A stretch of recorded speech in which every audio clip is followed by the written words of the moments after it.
میں یہ کر دوں گا, لیکن ہاتھ نہیں لگا رہے. ان کو پتا ہے یار سارا کیس ہمارے اگینسٹ ہو جائے گا. تو کہاں سے کہاں کس سے چلے گا یار. ابھی ہمارا سفر ہے نا.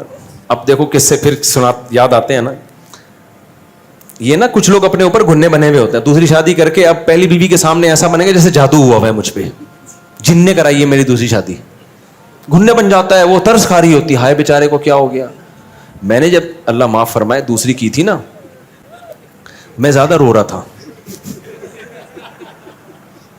جیسے مجھے بہت غم ہو رہا ہے. یہ طریقے ہوتے ہیں بھائی.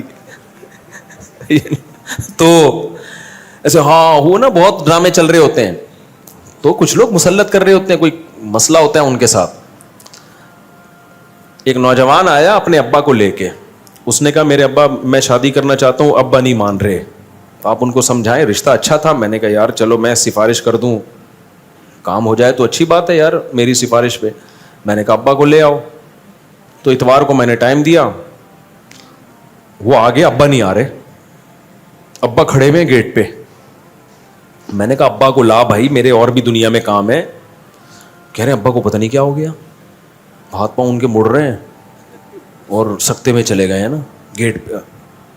آ تو گئے ابا ہمت کر کے. اس نے بہت, جب اس کو لگا نا ابا کو کہ یہ مفتی صاحب اس بیٹے کو فیور دیں گے, ابا ہاتھ پاؤں کیا ہو رہے ہیں, مڑ رہے ہیں, یوں عجیب سے ہو گئے. میں ڈر گیا, میں نے کہا بھائی میرے اوپر کوئی مسئلہ نہ ہو جائے. تو میں نے کہا ہاسپٹل لے کے جاؤ. کہہ رہے ہاسپٹل بھی نہیں جا رہے. تو میں نے کہا لے آ کسی طریقے سے یہاں پہ بھائی. تو ابا کو روبوٹ کی طرح نا دھکا دے کے, جیسے کوئی پتلا نہیں ہوتا,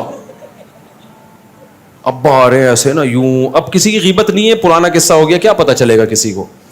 لا کے ادھر بینچ پہ بٹھا دیا, ابا آ کے نا یوں بیٹھ گئے ایسے سیدھے. میں کیا السلام علیکم, سامنے دیکھ رہے ہیں, خیریت سے ہیں. میں نے کہا بیٹا یہ تو کچھ سیریس کیس ہے, اس کو ہاسپٹل لے کے جانا. بھائی تو ہاسپٹل لے کے جاؤ, یہاں کیوں لے کر آئے ہو. کہہ رہے ہیں پتہ نہیں کچھ شوق میں چلے گئے ہیں, کیا ہو گیا ابا کو. ابا ہلا رہا ہے, ہل ہی نہیں رہے. اچھا میں نے تھوڑا سا اندازہ لگا لیا, ابا کو تھوڑی سی ہنسی آئی ہے نا بیچ میں. میں نے اندازہ لگا لیا, میں نے کہا یہ ناٹک چل رہا ہے. اب آپ کو پتا ہے جب ابا کو ہنسی آئے گی تو مجھے ڈبل آئے گی کہ نہیں آئے گی. میں احترام میں ہنسی بھی روک رہا ہوں. میں اس کو سائڈ پہ لے گیا. میں نے کہا بھائی یہ ناٹک چل رہا ہے. ابا نے اپنے اوپر ایک ایسا وہ مسلط کر لیا ہے کہ میں شوق میں جا رہا ہوں. میں نے کہا بھائی ان کو لے جا, یہ نہیں سمجھیں گے, یہ سمجھنے والے نہیں ہیں. رشتہ ٹھیک ہے, ابا بلا وجہ مخالفت کر رہے ہیں, کر کے بتا دے ابا ہو گئی ہے, ٹھیک ہے نا. پھر سچی مچی کا ہوگا جو بھی ہوگا. ابھی ناٹک چل رہا ہے, ابھی کیا چل رہا ہے فل, کیونکہ اتنی دیر تک کوئی آدمی اس کنڈیشن میں ہو تو گر چکا ہوتا اب تک. وہ اتنی دیر تک تھوڑی اس کنڈیشن میں. میں نے کہا بھائی لے جائے. تو وہ بھی کہہ رہا ہے مفتی صاحب یہ ابا نے صحیح ناٹک کیا ہے یار, بات ہی نہیں کی نا, بیٹھے رہے ہیں, چلے گئے ایسے ہی. وہ پروگرام کیا ہو گیا, سارا کینسل. تو یہ بڑے ناٹک چلتے ہیں اس میں بھائی. اگر کسی لڑکی شادی پہلے سے کوئی شوہر وفات ہو جائے تو لڑکی کسی اور سے نکاح کر سکتی ہے. ہماری قوم میں لڑکی کو میت پر بلاتی ہے اور اس کے سر پر لال کپڑا ڈالتا ہے اور لڑکی ان لوگوں کی ہو جاتی ہے. اگر میت پر نہ آئے تو لڑکی کسی بھی جگہ رشتہ, ناجائز رسم ہے. جیسے ہی عورت کو شوہر کے انتقال کی خبر ہو, عورت پر لازم ہے فوراً شوہر کے گھر چلی جائے. کہیں بھی وہ گھر سے باہر نہیں نکل سکتی. 4 مہینے 10 دن وہ عدت کہاں گزارے گی, شوہر کے گھر میں. اس دوران وہ زینت اختیار نہیں کر سکتی. ہاں کوئی بیماری ہو, علاج کا مسئلہ ہو, ایک الگ بات ہے.